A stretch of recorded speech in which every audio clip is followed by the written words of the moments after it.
We are actually gonna cut some wood today, which is super exciting. I've already broke into the planer.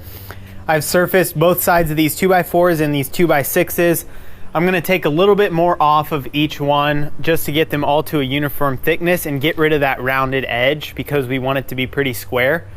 So I'm gonna keep doing that, and then we will cut them all to length, fit them all together. We're gonna cut some joints.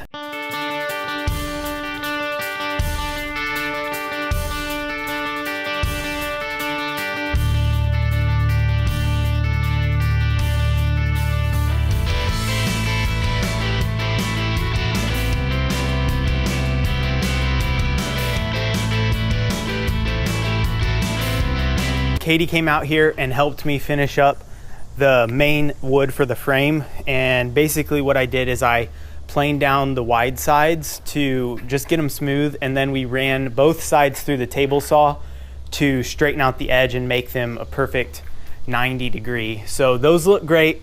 Then I went and I planed down these boards that are going to make up the center of the door.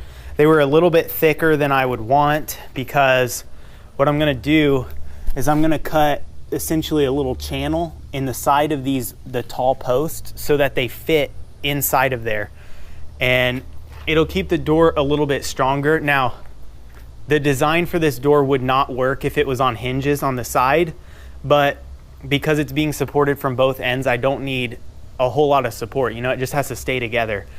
It doesn't have to hang from one end of it. So don't do this design if you're gonna hang it on a hinge. I think half the money I spent on wood is all over the driveway. I got the first channel cut in one of the 2x4s. As you can see, these boards are going to, see if I can do this one-handed, they're going to fit into that channel.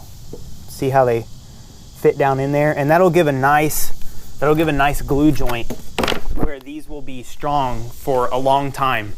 And the boards won't break out of them because they'll have a backing and it'll all be glued. So it'll be super strong, and again, it will last a long time. And this is how you cut that.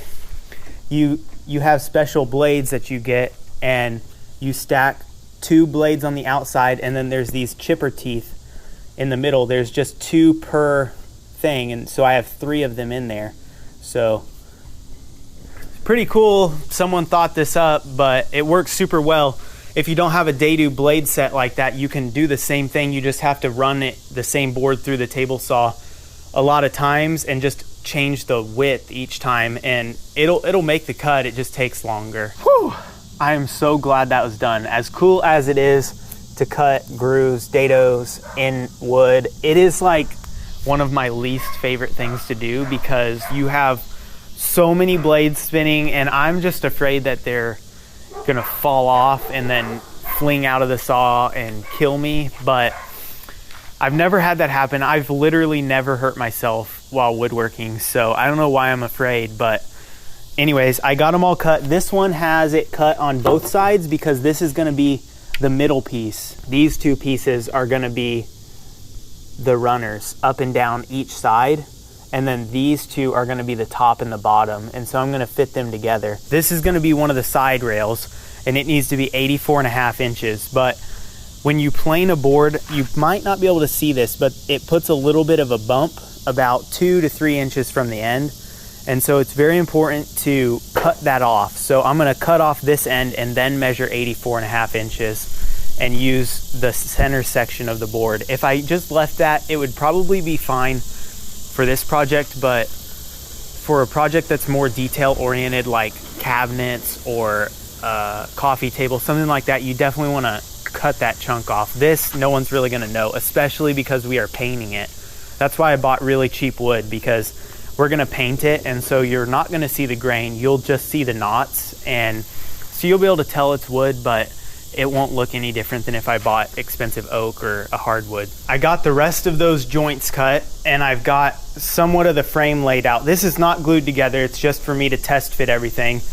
And I want to show you basically what I did. To attach these 2 boards without screws, I took this board and cut the channels off on the top so that this piece would fit inside the channel on this piece. And then you'll still have the whole channel to put the middle section in. So it should look really good. Just want to give you a quick update. I got all the joints to fit really tight, really good. And so this should be very strong. And I just wanted to show you how I cut those joints in the end of the small boards. And what I have here is what's going to end up being the runner that goes down the middle. And so I also have to cut the same type of joint in this board so that it can fit inside of the end boards. And basically, you just have to have a miter saw or a radial arm saw. And mine has this stop here. So you pull this over and then this screw will keep the miter saw from going all the way down. No matter how far you push it, it'll only go this far.